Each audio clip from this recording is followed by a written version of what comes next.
شوفي هي هلا. مين أنا؟ هذا حصان حلو. برافو عليكي. بس هذا مو حصان ولا بيشبه الحصان، هذا شي بيشبه التمساح. هلأ بورجيكم الحصان كيف بيكون شكله. شوفي، بإيد وحدة عملت حصان بجنن. هذا شو ما كان بس مو حصان أبداً. الحصان بينعمل بالإيدتين، الأصابع بتمدها لقدام وبتحط هدول الاثنين مع بعض والخنصر هيك. شوف هلأ صار حصان. هلا صار بيشبه الحصان جدو. أكيد. وهذا الحصان الظريف رح ياخدنا أنا وإنتي على لندن. بدك نروح على لندن؟ ايه بدي. معناها رح نروح بدكن تطولوا بلندن؟ لآخر العمر. ما عندي خيار تاني. إذا ضلينا هون هديك الحقيرة رح تاخد حفيدتي. آريانا اعملي لي شغلة تانية بمسرح الظل. للأسف خلصت المسرحية. بكير ليش خلصت؟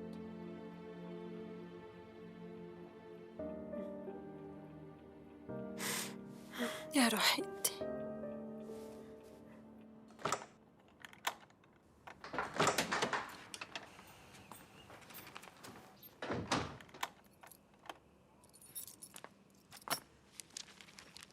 كيفك؟ منيحة. كنت قاعدة عم بقرا مقال حلو كتير، وانتي كيف كان يومك؟ مو زيادة. التقيت بصحفي بعرفه بس ما خطر لي اطلب مساعدته. قلتي صحفي؟ ايه ليكون هذا نفسه يلي اجا لعندك على السجن. ايه ماما، بافل يورومن. رح أعمل بحث عنه. شو كل هاد؟ عامل تحقيقات كتير مهمة بالبلد. ايه شو هاد؟ شوفي، يمكن تقدري تحكي معه عن طريق المعلومات يلي هون. برأيك بيفيدني؟ جربي، شو رح تخسري؟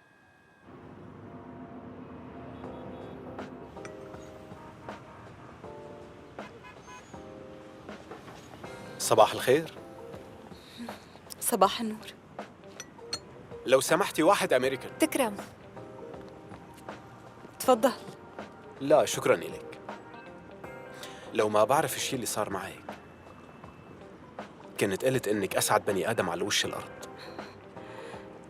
أنا ورفيقتي بالسجن كنا نحلم إنه نقعد بمطعم ونحاول نسترخي، نشرب قهوة ونطلع على العالم. كان هذا سقف أحلامنا. مبسوط إنه تحقق حلمك. مو كتير، لسه ناقصني شي. بدك يصدقوكي ويرجعوا لك بنتك لعندك، كأنه بتعرف كل شي عني. ولو أنا صحفي. بس أنا ماني صحفية وبعرف شو اللي ناقصك لتكون سعيد بحياتك. شو ناقصني؟ إنك تلاقي المذنبين بانهيار البرج. أوه هاي كتير سهلة، ما أنا اللي خبرتك عنها. وإنه يكون اسم أختك نظيف.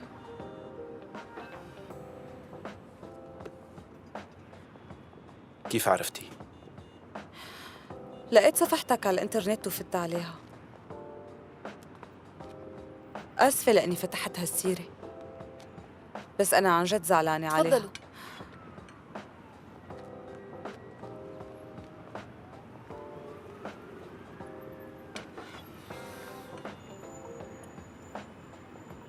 كنت بحبها كتير، هي أكبر مني بمنيح.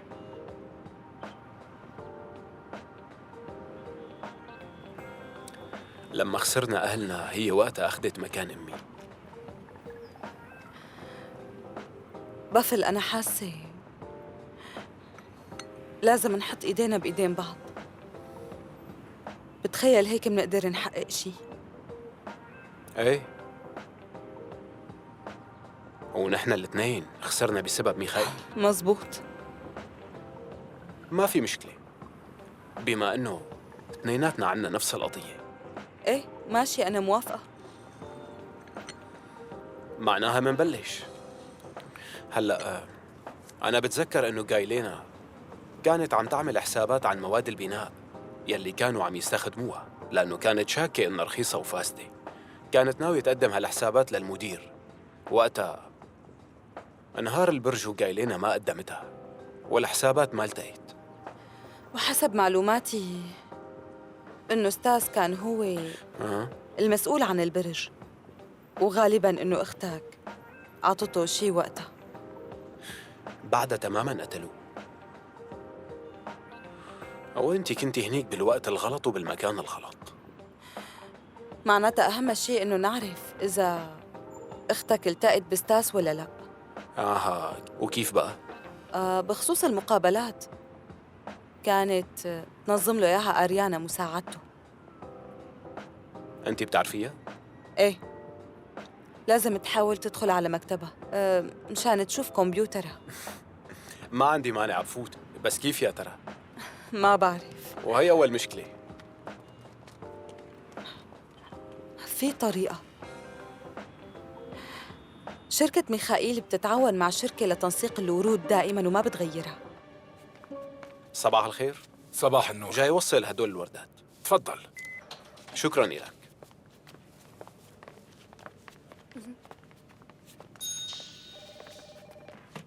شركة القمة، بشوف فيني أخدمكم؟ فوراً. بخصوص الباسبورات، اليوم حكوني من القنصلية وقالوا لي خلال شهر بالكتير بيجهزوا رأيكم. يعني أنت وليزا صار فيكم تجهزوا حالكم لتنتقلوا على لندن. الأمور تمام.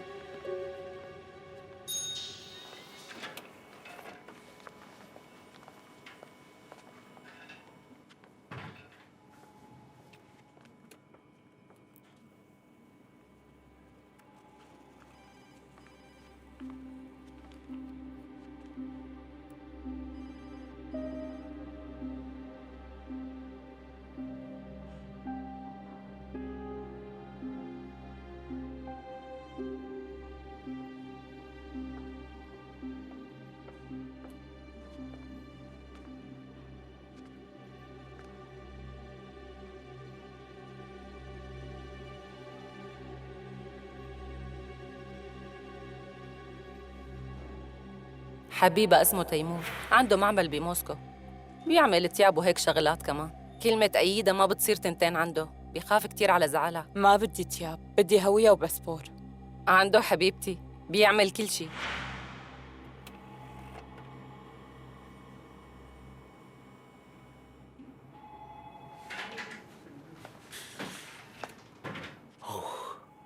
عشوي كنت رح انكشف. طمني شو لقيت؟ صح، هي فعلا التقت بستاس قبل الانهيار وعطته حسابات المواد، وهالحسابات كانت مانا صحيحة. وبعد هذا الشيء فوراً جوزك انقتل. يعني موته له علاقة بالحسابات؟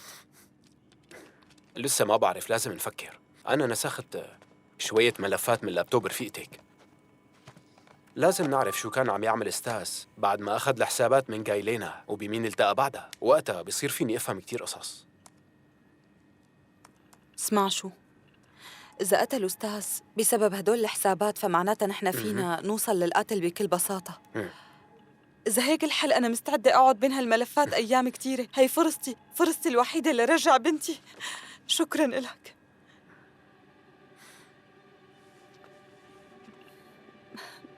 بعتذر، تحمست.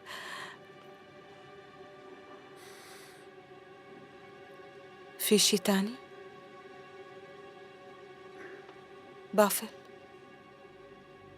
بافل إلي.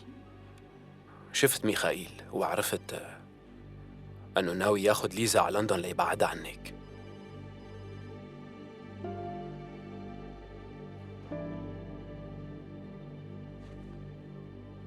إمتى؟ شهر بالكتير.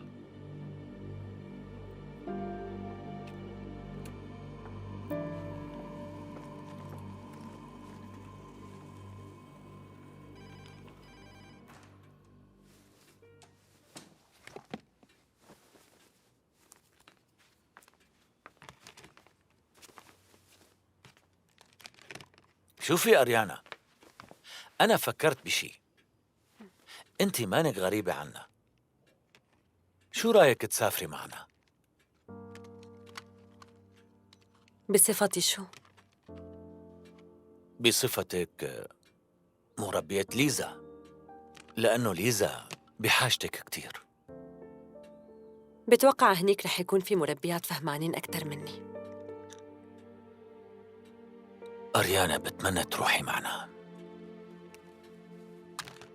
نحن صرنا قراب كتير. فكر بالموضوع.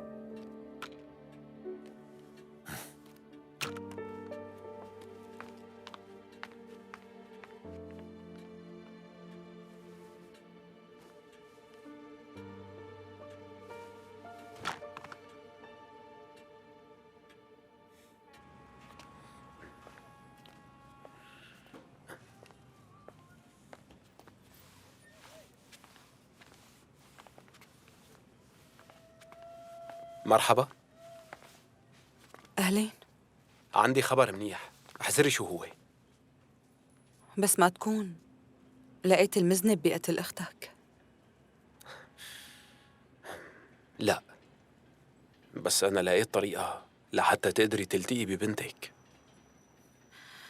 أنا مانعيني أقرب منها حتى، لأنه ميخائيل ببساطة رح يطلب الشرطة ورح يرجعوني على السجن، ووقتها بحياتي كلها ما رح أقدر شوفها. هو ما رح يعرف. أنا عرفت بأي روضة مسجلينها، وعندي خطة لحتى تروحي تشوفيها بشكل مضمون. عن جد؟ تتوقع رح أقدر أحكي معها؟ بتشوفيها وبتضميها. الو. كوستيان، ايوه. كيفك؟ شو أخبارك هالأيام؟ ماشي الحال بهالشغل صديقي. بالشغل كتير منيح. إلك عندي شغلة بمليون. ما بدك تعمل ريبورتاج عن الأطفال بالروضة؟ كيف؟ ليك لا تقلق، أنا رح ساعدك بهالموضوع، بس رح تاخد معك لهنيك صبية بتخصني. موافق؟ على المقابلة؟ يعني أنت اتفقت معهم؟ لا لسه. طيب بس تتفق خبرني. ماشي اتفقنا، بحاكيك. أوكي. تفضل. نعم. عندك تحقيق جديد؟ لا أبداً، بس حابب إني ساعد شخص منيح بيهمني أمره. أها، شايفك طابس بهالشخص المنيح لقرقيت أدنيك. أنت عم تستلمني هلأ ولا شو؟ فهمني. لا، أنا بس عم حاول وعيك. هالمخلوقة خلصت على حياة زوجها يا رفيقي.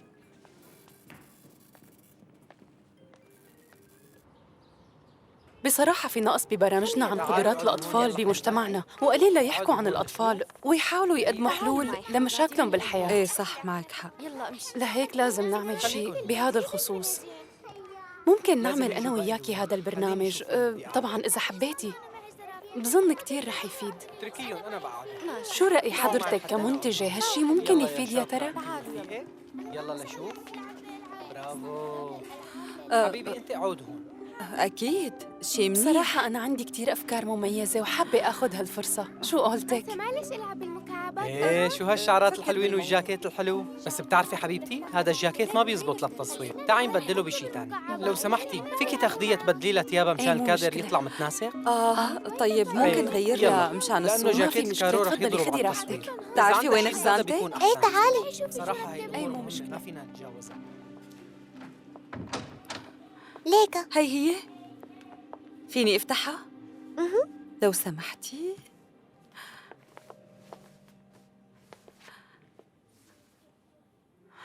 ليزا حبيبتي، هي أنا أمك حبيبتي. لا تخافي مني. عرفتيني ما؟ ماما. ماما حبيبتي. سامحيني سامحيني لأنه ما كنت جنبك كل هاي الفترة.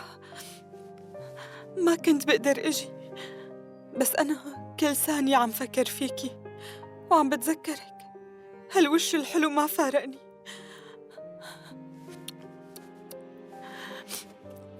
يلا هانت حبيبتي، عن قريب كتير رح نكون سوا. بوعدك بهالشي. ماشي يا عمري، بوعدك. ايه ماشي. يا روحي انتي، اصحك تقولي لحدا انك شفتيني اليوم. ماشي؟ خلي هذا يكون سرنا. ايه يلا انا لازم روح. لا تروحي، خليكي شوي كمان، انا مشتاقت لك. خلاص لا تبكي يا روحي، لأنه رح نكون سوا عن قريب كتير. ما رح أتركك لحالك حبيبتي، هذا وعد.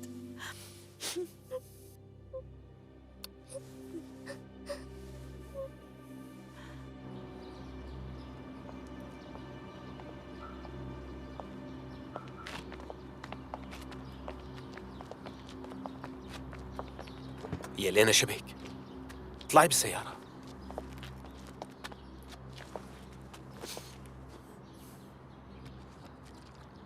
شو صار معك؟ مقهورة، ما عاد فيني أتحمل، رح موت. تخيل، ما عرفتني بالأول، بنتي أنا عم بنحرم منها. رح يسافروها ويبعدوها عني وما رح أقدر أعمل أي شي بنوم. روقي خلص، رح تاخدي بنتك بالآخر وكل شي رح يكون تمام. ماشي؟ خربوا كل شي، ظلموني ودمروا حياتي، وفوقها بدهم ياخدوا ليزا. مو سهل يلي صار، حاسس فيكي، بس كل هاد ممكن يتغير. أهم شي ما تستسلمي، تحملي، لا تضعفي، وإلا كل شي عم تعمليه بيصير بلا طعمه. شو رح استفاد؟ اصبري ورح تستفادي. لا تخلي الضعف يسيطر عليكي، أنا رح كون جنبك.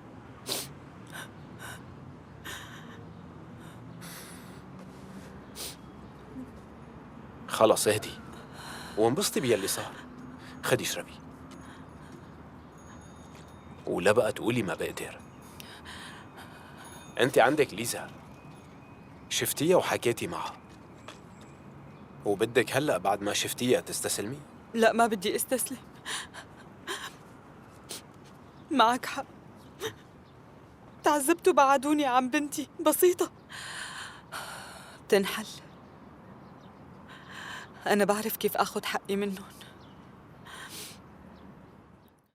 لك بعد شهر بده يسافر ليزا على لندن ومن دون رجعة ويختفوا، يعني ما رح أقدر شوفها ولا أوصل لها حتى. طيب يا ستي، خلينا نفترض قدرتي تخطفيها بشي طريقة. بعدين شو؟ منروح على أورال. ما هن هنيك عم يدوروا عليكم. معناتها باخدها ومنروح لبرات البلد. المهم كون أنا وياها وما حدا يلاقينا. ما رح اسمح لهم يبعدوها عني بقى، هي بنتي نينا. ماشي، بس ما فيكي تعملي شي بلا هويات مزورة، وإلا رح يلاقوكم فوراً. مزبوط، بهي ما في مشكلة. أنا فيني أعمل هويات مزورة عن طريق تيمور، هذا بيكون رفيقة لأيدا، حكيت لك عنه من قبل. هي بحد ذاتها مشكلة كبيرة. تخيلي إنك رايحة لعند أكبر محتال بهالبلد وبكل بساطة عم تقولي له مرحبا أنا بعرفها لأيدا بس هي ما بتطيقني، يا ترى فيك تعملي هويات مزورة لو سمحت؟ شو المفروض ساوي لك؟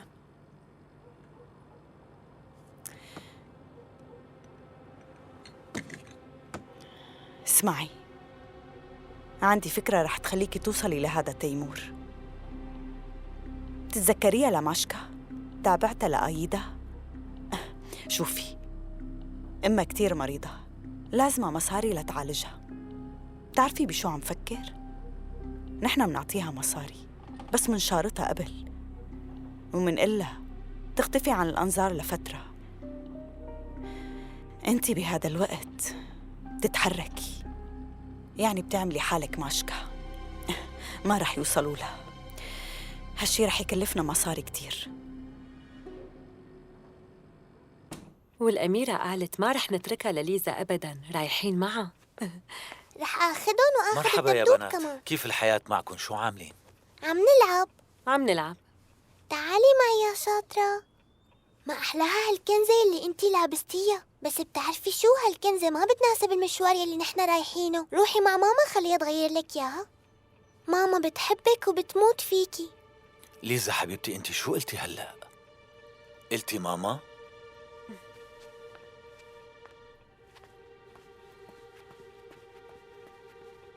أريانا، سمعتي شو قالت؟ شو يعني؟ قالت لها روحي مع ماما. ليزا عم تحكي عن الأم، بتعرفي مين بتقصد؟ تقصدني؟ طبعاً أنت مين بده يكون؟ إلها أكتر من سنة ما شافت أمها ولا عم تذكرها حتى.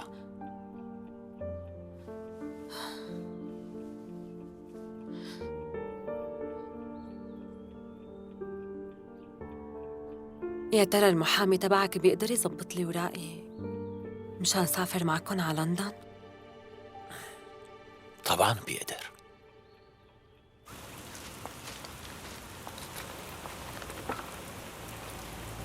مشي الحال. مشي الحال. امسكي، جمعت كل شي بقدر عليه. بتتوقعي يكفونا؟ منشوف. رح روح، ما في وقت. إذا قبلت خبريني دغري. رح تقبل غصب عنها. شكراً لك. باي. باي.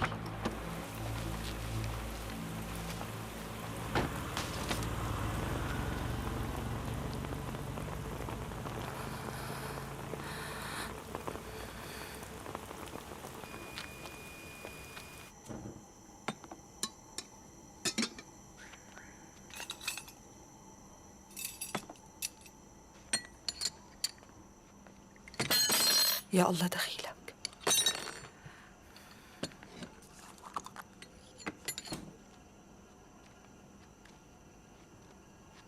آسفة فيقتك؟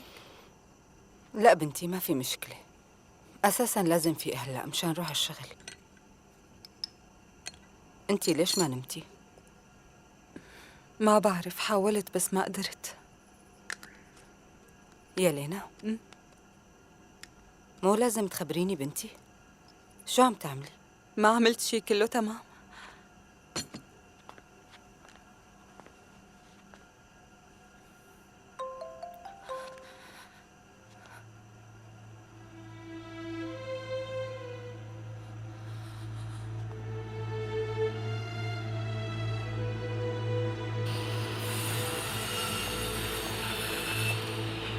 ايش شو هالحظ اللي لا هيك لا. يعطيكم العافية. اهلين. لو سمحتوا بدي احكي مع تيمور. كلاتش، في وحدة عنا هون بدها تشوف تيمور. إذا بتريد. أنا بدي تيمور. شو لازمك تيمور؟ بدي إياه بشغلة ضرورية. أنا من طرف أيدا. أيدا عم تقولي؟ إيه. لك شو بو الزهر معك اليوم؟ خلص مبينة خسران انت. الو تيمور.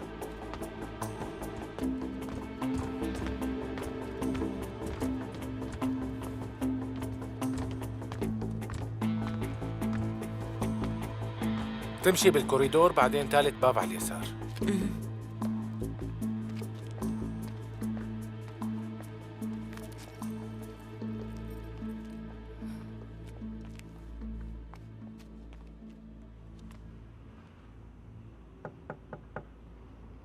ممكن فوت؟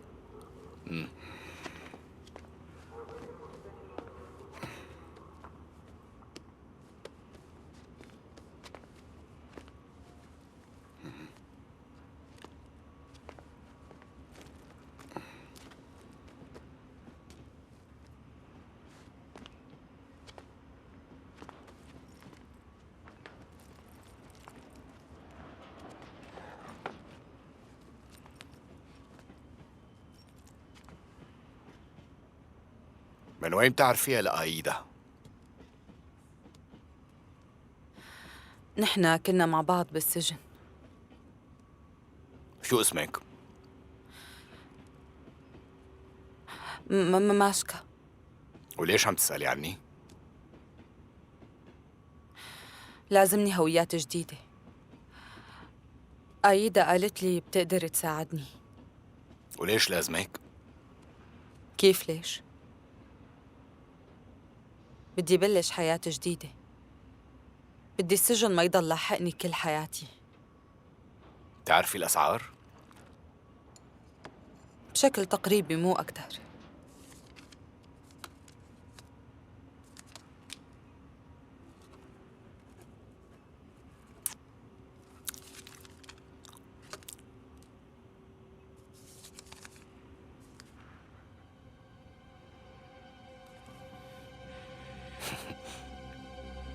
مفهوم. هيك بتوقع حديثنا خلص. طول بالك. سمعت إنه عندك معمل خياطة، صح هالشي؟ وعلى فرض؟ طيب اسمح لي شوف البضاعة.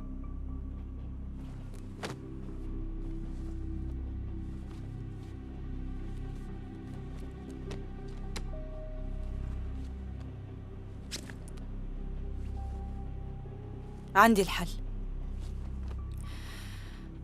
ما معي كل هالمصاري، بس بقدر ساعدكن مقابل الهويات. كيف بقى؟ بضاعتكن كتير سيئة، خياطة المكانات والكبسات. يعني هدول بينباعوا بس عن طريق البازارات، وأنا فيني أعمل لكم ياهن بحيث إنه تقدروا تبيعون مع البضاعة المرتبة بالمحلات الراقية.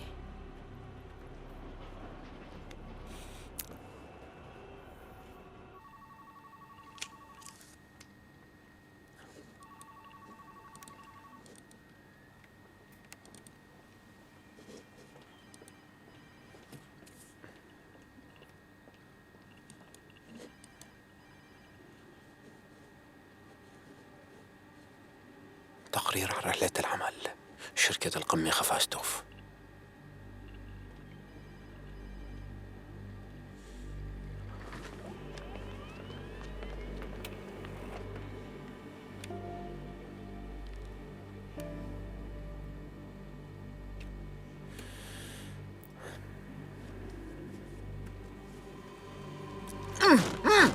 هاي شبك شو اللي معصبك هيك؟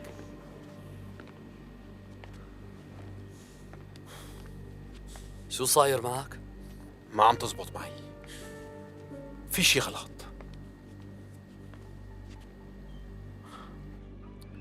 قبل ما تموت جايلينا 15 ايار تحديدا كانت لازم تلتقي باستاذ لحتى تعطيه التقرير يلي بخص الابراج، بس هي ما التقت فيه بهداك اليوم. وشو اللي عرفك؟ ولك لانه ب 15 ايار استاذ كان بكليم فيسك ليوقع اتفاق بخص توريد الاسمنت. معناتها بتكون عطت التقرير لحدا غيره. ايه متخيل على الاغلب هيك، بس ما بعرف مين بيكون. معك حق تعصب.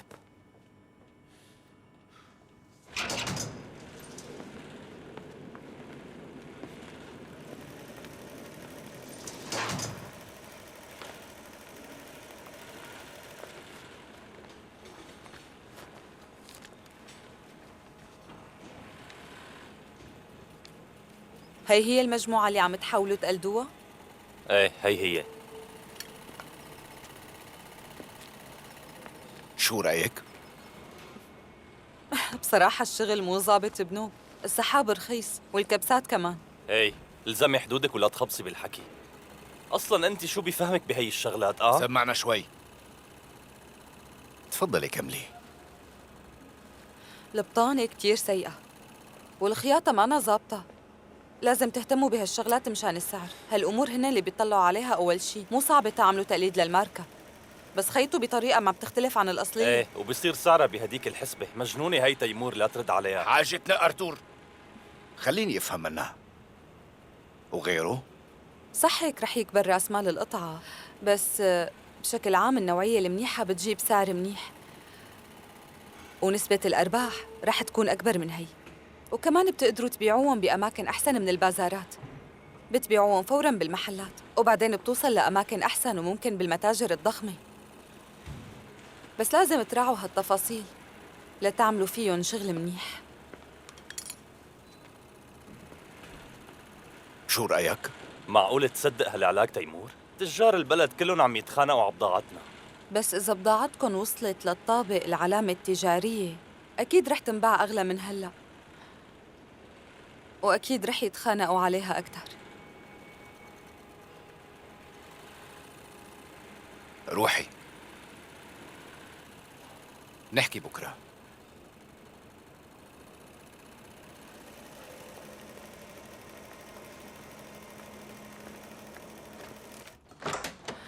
لك كنت رح موت من الخوف.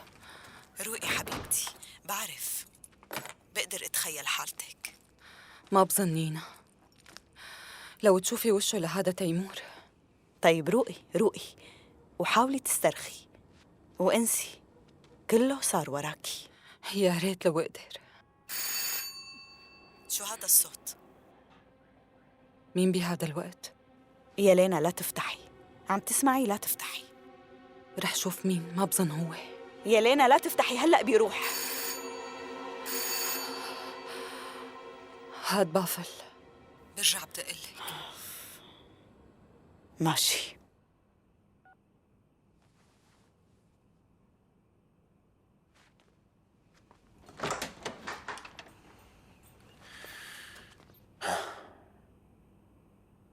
ليش ما عم تردي على موبايلك؟ إلي يومين عم دقلك وانتي لا حس ولا خبر، خوفتيني عليكي. منيحة انتي؟ ما بدك تفوت؟ ايه بفوت.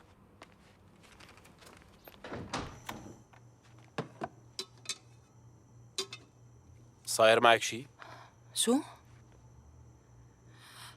صاير معك شي ما بعرفه؟ ليش عم تهربي مني؟ ما عم بهرب ولا شي، بس هاليومين كان عندي شغل وموبايلي فيه شي شحنه بضل بيخلص. شو يلي كان شاغلك؟ شاي. ما؟ بطلتي توثقي فيني؟ إذا عندك مشاكل احكي منتساعد بحلهم. ما في شي. انت كيفك؟ كيف شغلك؟ صحيح شو صار بتحقيقك؟ ولا شي.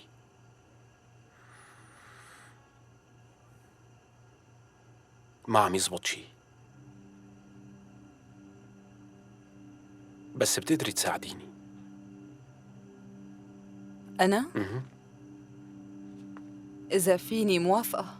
بدي شوف أريانا وإنتي بتعرفيها. تقدري تعطيني معلومات عنها؟ كيف بتفكر يعني؟ اهتماماتها؟ أي شي ممكن يفيدني. شو بدي أحكي لك عنها؟ هالمخلوقة دمرت لي حياتي. ستاس بعد ما تزوجنا خانني معه. ما بقدر، سامحني بافل، ما عندي القدرة لحتى أحكي عنها. ماشي، مفهوم. اعذريني ضايقتك.